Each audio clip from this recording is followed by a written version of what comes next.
গরমে ত্বকের যত্নে খাবার নিয়ে।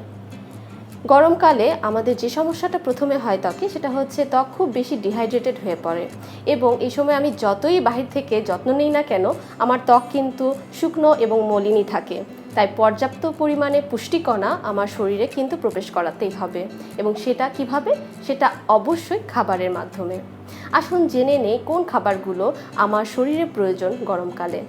প্রথমেই আমাকে খেয়াল রাখতে হবে আমার শরীরে যাতে পানির অভাব না হয় এবং আমি যাতে ডিহাইড্রেশনে না ভুগি। তাই পর্যাপ্ত পরিমাণে পানি এবং পানিযুক্ত খাবার কিন্তু আমার শরীরে প্রবেশ করাতে হবে। তাই প্রতিদিনের খাদ্য তালিকায় অন্তত পক্ষে 2.5 লিটার পানি রাখুন এবং শাকসবজি, ফলমূল যে খাবারগুলো পানি কন্টেন্ট করে সেগুলো খাবো। আমরা যেটা করি গরমকালে বেশিরভাগ সময় দেখা যায় জুস খাচ্ছি এবং অন্য ধরনের ফ্রিজ থেকে বের করে ঠান্ডা খাবার খাচ্ছি। এতে কিন্তু আমাদের ত্বকের উপরে একটি প্রভাব ফেলে।